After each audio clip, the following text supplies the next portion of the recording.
이렇게 판단했다는 거예요? 서로 어떤 몸싸움 과정에 대해서 그런 위험성을 아니 체포하는데 보고받았습니다. 순순히 잡히는 사람이 별로 없겠죠. 그것도 예상 안 했습니까? 몸싸움 하면 다 도망와야 돼요? 잡으러 간 사람들이? 저희들이 더 진입하고 또 어떤 제대로 목적을 달성하기 위해서는 숫자적인 면에서 또 우위를 점하고 이래야 되는데, 그래서 그 사람들 방해하는 사람들을 현행범으로 체포하려는 시도는 현장에서 해봤습니까? 검사나 같이 갔던 경찰이나? 그런 부분에 대해서 서로 의견은 또 오고 가고 나름대로 계획을 또 세우기도 했습니다. 어떤 계획을 세웠나요, 차장님은? 그럼 지금 저는 지금 뭐라고 지시했어요? 제대로 준비되지 않은 상태에서 섣불리 물리적 충돌이 일어나면 그러면 우리가 큰 틀에서 처장님은 그때 당시 그렇게 들어가서 순순히 체포에 응하지 않는 한 무조건 나올 생각을 하고 들어간 거네요? 그렇지 않습니다. 저희들은 차량을 상당하게 준비를 했고 일단 차량이 들어가야 또 특히 화장실까지 겸비한 차량까지 준비한 상황이었는데 그런 것들이 계획대로 안 되는 바람에 퇴로가 좀 막히는 상황이었습니다. 그런 부분이 제일 염려됐습니다. 제가 들어보세요. 공수처 차장이 기자들한테 브리핑한 걸 보니까 체포에 순순히 응할 것이라고 생각했는데 그렇지 않았다 이런 얘기를 하잖아요. 그렇게 생각한 사람이 무슨 준비를 했겠습니까? 그렇게 생각한 공수처가 어떤 준비를 했겠어요? 예? 털레털레 체포영장 들고 가서 해보려다가 갑자기 저쪽에서 스크럼 짜고 하니까 아유 안 되겠는데 이렇게 나온 것 아닙니까? 실체가 그것 아니에요? 지금 저희들 자 그러면 다시 체포영장이 나왔어요. 나올 것 같습니다 저는. 근데 그러면 더 조직적인 저항이 있을 수 있죠. 그럼 어떻게 할 생각이에요? 이번과 같이 진입 퇴로가 막히는 그런 사태를 지금 맞이해서는 절대 안 된다고 봅니다. 현장에서의 어떤 판단과 어떤 실제로 공수처의 체포영장 집행이 어떻게 보면 이원화되어 있을 수 있잖아요. 지금 공수처장님은 아마 현장에는 안 나가실 거고 현장에는 아마 경찰이 그 물리력을 이제 행사할 수 있는데 현장에서의 집행에서 책임자 판단 결정권자는 누구 어떻게 할 생각입니까? 그건 정해졌나요? 네, 부장 판사급으로 지금 정해져 부장 있습니다. 판사요? 부장 검사급으로 정해져 있습니다. 검사가 현장에서 판단한다는 건가요? 네. 그럼 지도부와 현장에서 상의해서 합니다. 예. 그거는 제가 다시 한번 정확하게 현장 상황을 잘 통제할 수 있는 사람으로 해서 정확하게 책임 소재 나누고 판단하는 전권을 주고 이렇게 해야 될 겁니다. 지금 경호처 사람들이 지금 몇백 명씩 스크럼 짜서 하는 것에 대해서 대충 생각하고 들어가면 안 될 것 같아요. 그잖아요. 지금 국민들이 몇 시간씩 밤새서 지금 눈 맞으면서 체포하라고 하고 있는 상황입니다. 공수처장님은 얼마나 따뜻한 데서 주무신지 모르겠지만 사태를 엄중하게 생각해야 돼요. 체포영장을 집행하러 간 사람들이 1시 반에 나와가지고 우리 못하겠습니다. 현장이 너무 험합니다. 이렇게 말할 수가 있나요? 공수처장 왜 되셨어요? 그런 부분에 대해서 매우 유념하겠습니다. 2차에 체포영장이 나왔을 때 할 때는 정말 이런 일이 있어서는 안 됩니다. 알겠습니까? 네, 유념하겠습니다. 그리고 시간이 좀 남았어요. 헌법재판소에서 내란죄를 빼냐 마냐 하는 얘기를 우리 국민의힘 동료 의원들께서 하고 계신데요. 이게 논란거리가 아닌 것을 논란으로 만드는 재주가 아주 탁월하다고 저는 생각합니다. 모 의원께서 헌법재판과 형사재판이 모순된 결론이 나오면 어떡하냐 이런 얘기 하시는데 모순된 결론 안 나옵니다. 그런 걱정 안 하셔도 될 것 같고요. 형사재판 진행 중에 탄핵심판정차 정지할 수 있다는 조문을 들러서 형사재판을 먼저 해야 되는 것 아니냐 말이 저는 안 되는 주장이라고 생각합니다만 그러면 차라리 먼저 출석이나 하라고 그렇게 대통령을 설득을 하십시오.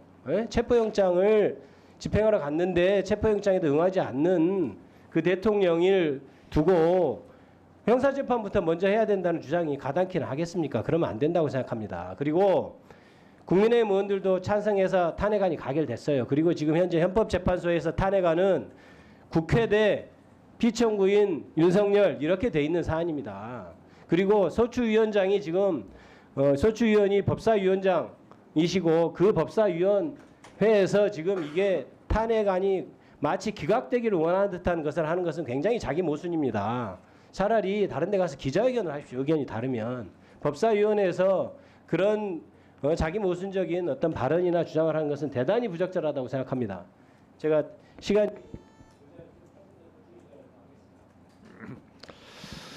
네, 김기표 의원님 법사위 첫 데뷔전인데 잘하셨습니다. 수고하셨습니다. 박준태 의원님 질의하세요. 예, 저도 김기표 의원님 말씀 잘 들었습니다. 자, 공수처장 나와 계시죠? 네. 공수처에 내란죄를 수사할 수 있는 권한이 있습니까? 공수처법에 의하면 직권남용 권리행사 방해죄에 대해서 공수처가 자, 수사권을 갖습니다. 자, 이와 자, 관련된 자. 범죄에 대해서는 수사를 할 수 있다라고 공수처법에 명시되어 있습니다. 공수처법 어디에도 내란죄를 수사할 수 있다 이런 직접적인 규정은 없는 것이고 다만 직권남용에 대해서 수사할 수 있기 때문에 연결된 사건으로 내란 혐의를 들여다보겠다 지금 이런 말씀이시죠? 네, 그렇게 해서 수사권이 인정되고 또 그에 터잡아 법원에서 여러 차례에 걸쳐서 체포영장이 구속영장, 체포영장이 발부되었습니다. 좋습니다. 제 주장은 알고 있어요. 내란죄를 수사할 권한이 없고 직권남용을 수사할 수 있는데 직권남용에 대해서는 현직 대통령의 경우에 헌법 제84조에서 내란이나 외환의 죄를 제외하고는 형사소추를 받지 않는다. 그렇기 때문에 공수처가 내란 혐의도 지금 수사할 수가 없고 직권남용에 대해서 현직 대통령 신분일 때는 수사할 수가 없다. 이게 법조계의 통일된 의견이에요. 공수처가 어떤 권한으로 지금 이 수사를 진행하냐는 겁니다. 형사소추는 사건이 들어보세요. 사건이 중대하고 국민 관심이 높으면 없는 권한이 생기는 겁니까? 정의를 실현하겠다? 이런 명분이면 없던 권한도 생기는 겁니까? 이렇게 해석해도 저렇게 해석해도 공수처가 수사할 수 있는 권한이 보이지가 않아요. 권한 없는 행위를 하는 것이 바로 직권남용이다. 공수처장님 그리고 지금 수사를 지휘하고 있는 검사들이요. 나중에 시간이 지나서 냉정하게 이 상황을 돌이켜봤을 때 직권남용으로 처벌받을 것을 각오해야 될 사항이에요. 제가 그것을 요구하진 않겠지만 엄중하게 경고합니다. 그리고 얼마 전에 민주당에서 단독으로 발의하고 본회의까지 통과된 우리 특례법이 있었습니다. 거기에 대해서는 특정 범죄에 대해서 공소시효를 폐지하고 있어요. 그런데 여기 보면은 수사기관에 근무하는 자가 직권남용하면 평생 소추받을 수 있도록 규정되어 있습니다. 지금 당장은 아니더라도 3년 뒤, 5년 뒤, 10년 뒤, 20년 뒤에라도 언제든지 지금 권한 밖의 행위를 하는 것에 대해서 문제가 될 수 있다는 점을 제가 말씀드립니다. 자, 조금 전에 법원에서 영장 발부했기 때문에 거기에 근거를 두고 수사를 한다 이런 취지로 말씀하신 거 맞습니까? 저희들이 법원에서 여러 차례에 걸쳐서 구속영장, 체포영장을 발부받았기 때문에 법적으로 법원에 의해서 자, 좋습니다. 아무런 문제가 없다는 자, 것이 인정이 되었다는 공수처법에 그런 보면은 취지입니다. 공수처의 1심 관할은 서울중앙지방법원으로 한다고 되어 있습니다. 맞죠? 그것도 있지만 원래 형사소송법에 의한 재판 관할권, 피의자의 소재지, 그 다음에 자, 좋습니다. 주소지 네. 등에 대한 관할권도 그대로 가지고 예외가 있습니다. 있다는 거죠. 그런데 예외를 적용하려면 서울중앙지법에서 할 수 없는 이유가 명확하게 있어야 다른 법원에서 한다는 그 명분이 설득력을 얻는 겁니다. 중앙지법에서 할 수 없는 이유가 뭐예요? 그러니까 언론에서 진보 성향 판사의 판단을 구하려는 영장 쇼핑이다 이런 지적을 받고 있는 겁니다. 제 개인적으로 하는 얘기가 아니라 모든 언론의 도배가 됐지 않습니까? 저희들은 그 용산 관할 법원인 서부 법원에 하였고 그런 부분은 저 원칙과 예외의 관계로 해석하는 것이 아니라 저희들은 중앙법원에도 창설적인 관할권이 있지만은 원래 형사소송법에 의한 관할권도 그대로 존재되고 좋습니다. 있다는 자, 해석을 갖고 있습니다. 수색영장에 이렇게 해석을 돼 합니다. 있어요. 형사소송법 110조 제 111조에는 예외로 한다 이렇게 적시되어 있습니다. 법관이 법을 임의로 적용하지 않는다고 배제할 권한이 어디에 있습니까? 그러면 입법부가 또 국회의원들이 존재할 이유가 절반쯤은 없어지는 겁니다. 이 엉터리 영장이 유효하다? 거기에 근거해가지고 체포영장을 집행한다? 어떤 범죄 혐의가 있는 국회의원한테 법원에서 영장을 내면서 이 사람은 너무 나쁜 사람이니까 면책특권이 있지만 이번에는 예외로 해. 회기 중이지만 바로 체포하는 걸로 하지 뭐. 이런 식으로 써놓으면은 그 의원은 체포할 수 있는 겁니까? 아무리 국회의원이 얄밉고 그 중대 범죄를 하더라도 법에서 정하는 원칙을 지켜야 되는 거죠. 중요한 사건일수록 더 그렇습니다. 우리나라에서 중요한 사건들 다 정치적인 연관성이 있는 사건입니다. 그런 사건들일수록 더 예민하기 때문에 절차적인 정당성을 충분히 확보하면서 어떤 오류도 남기지 않으려는 그런 노력을 하는 겁니다. 그렇게 해야 당사자도 그 결과를 받아들일 수가 있고 지지자들도 그 결과에 대해서 인정을 할 수가 있다는 겁니다. 그런데 공수처가 지금 해놓은 일을 보세요.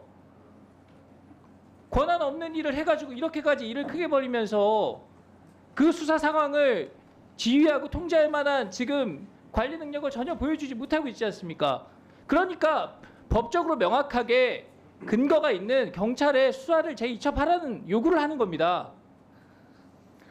의원님 그 부분에 대해서 말씀드리겠습니다. 형소법 110조와 111조는 군사 비밀, 공무상 비밀을 보호하기 위해서 그러한 장소 물건에 대한 압수수색할 때 자, 책임자의 자, 승낙을 내용 충분히 받으라는 알고 그런 있습니다. 조항입니다. 제 얘기를 이 유념해서 들으세요. 사건은 체포영장, 처장님, 그만하세요. 체포를 위한 수색이어서 그런 조항이 적용되지 않는다는 당연한 법리를 확인하고 있는 그런 상황입니다. 예, 자, 제 주장 잘 알고 있습니다. 제 말을 새겨 들으세요. 처장님과 지금 이 수사에 관여하는 분들 지금 제대로 된 법적인 권한을 가지고 하는 것인지 이 정치적인 상황에 몰려서 억지로 떠밀려서 이 수사를 하는 것인지 그리고 그 책임은 누가 질 것인지 잘 한번 판단해 보시기 바랍니다. 자, 법원행정처장님.